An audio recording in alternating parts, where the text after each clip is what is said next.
Welcome back to Sports Zone Saturday, and welcome back to football season. I'm David Edelstein in the studio here in Jackson, Mississippi. It is officially week one of the high school football season, and for this week, it's just all of our private schools in action. The SEC motto is "It just means more," and that's the same mentality that Ole Miss football on SEC Media Days Day 1 says it has toward the 2024 season.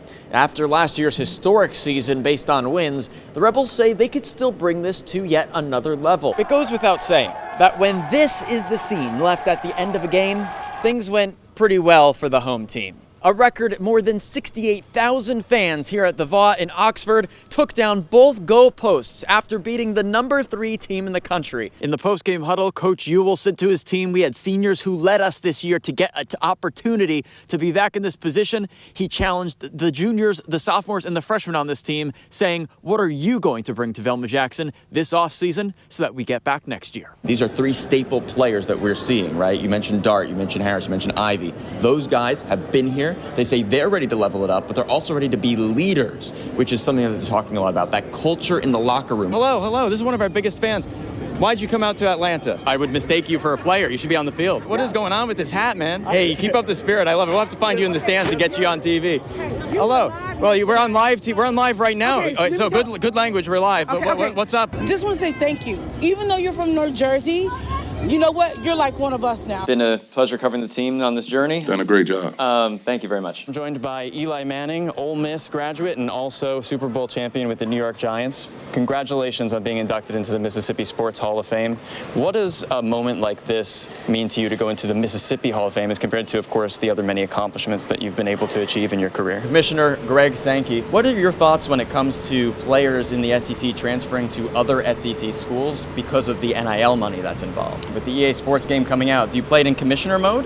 Or are you a coach or a player? History was made today right here at the 18th hole green at the Country Club of Jackson. The final day of the 2024 Sanderson Farms Championship started off with many golfers eyeing the opportunity to put themselves in position to win a championship. But as always, after a day full of big names and intense action, only one came away with the title. From high above Jackson, Mississippi, golfers from all over the world flying in. We're going to play a new game tonight called Long Shot or Layup. I'm going to present a statement. If you think it's a long shot, tell me that. If you think it's a layup, tell me why you think it's a layup, why it's easy for that to happen. You ready? There you go. I think it's a through the legs, behind the back spin.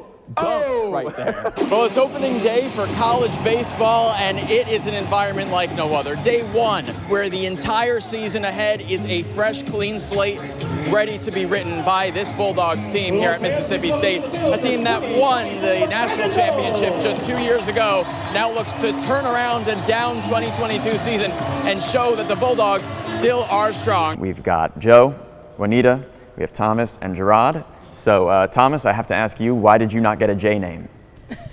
You've got all these individual awards, the team awards. What are you proudest of when you think about all of that? They say the only constant in life is change, and every year in sports brings about a lot of change. We've covered many moves so far, but maybe none is bigger than today's news. ESPN's Chris Lowe reports that Alabama football head coach Nick Saban is retiring. So the Brandon baseball team leaving absolutely no doubt about becoming the state champions this past week. This Brandon team's obviously really good, but we're going to put them to the test and see if they're any match for me. Any quick tips? Quick tips here, advice?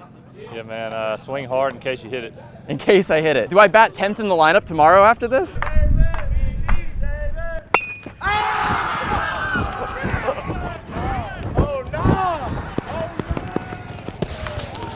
Yo, that's good. I've learned why I do not play basketball. Any last advice that you would have for me? Stretch all the way out and use as much force in your legs as possible.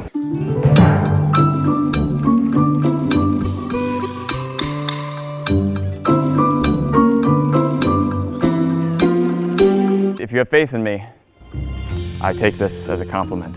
I should go for the one hand? What do you think? I think I gotta reach that tall. Nope. Ugh. Wow.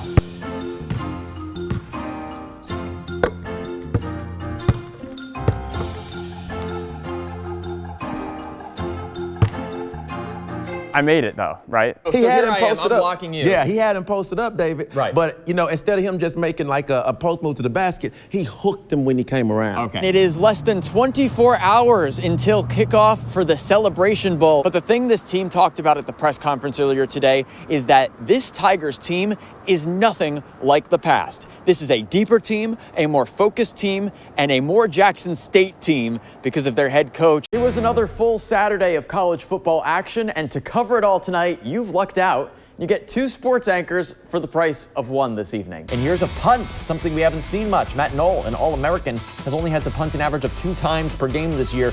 It's this time pinned inside the 5-yard line, leading directly to the next play as Ashton Taylor gets the safety. His first career solo sack effectively ends the game, gets tied up in the bottom of the frame. Now the third, a sack fly regains the lead, and Wallace again with a runner on third, skies one off the wall, makes it 3-1 Cougars. Carly Tubbs, also a Southern Miss commit, same deal. How about Amari Jones? Slams this one, and Lake comes back to take set 2. Even at 1, she just kept going, and they just kept feeding her. And more, and more.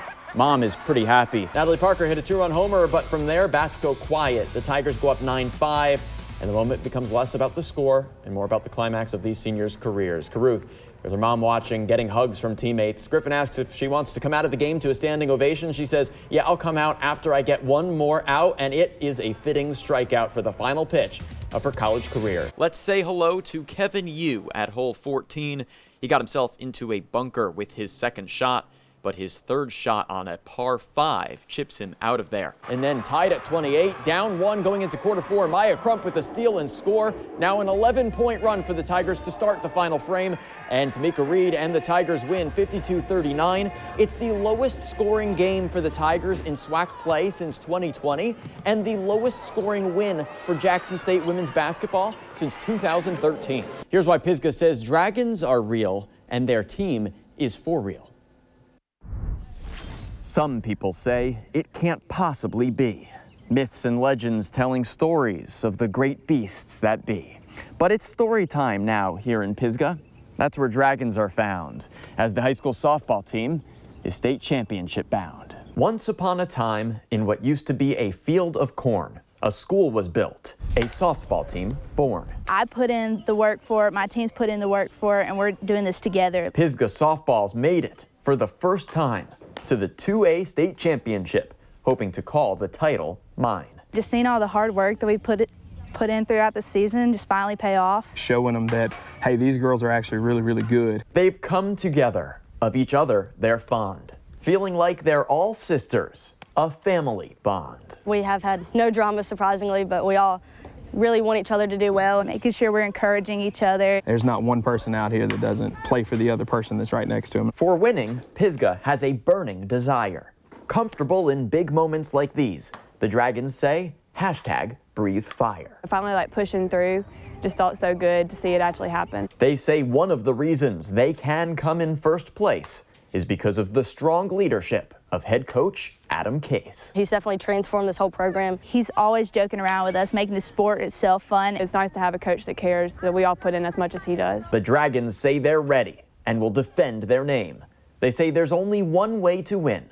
They have to go out, play their game. Everyone just has the hearts this year. I want another team to go to the state championship with. Each Pisgah Dragon knows it doesn't get bigger than this, needing just 2 more wins down at Southern Miss. You can say Dragons are real, but proving it's a whole different thing. We know we can make them believe. Reporting in Pisgah on this very excited team, I'm now as convinced Dragons are real as I'm sure I'm David Edelstein. Reporting at the Smoothie King Center in New Orleans. Reporting in Forest. Reporting in Madison. In Camden. In Jackson. In Dallas, Texas. In Atlanta, Georgia. I'm David Edelstein. Stay friendly and stay tuned. Stay friendly and stay tuned. Stay friendly and stay tuned. Stay friendly and stay tuned. Stay friendly and stay tuned. Stay friendly and stay tuned.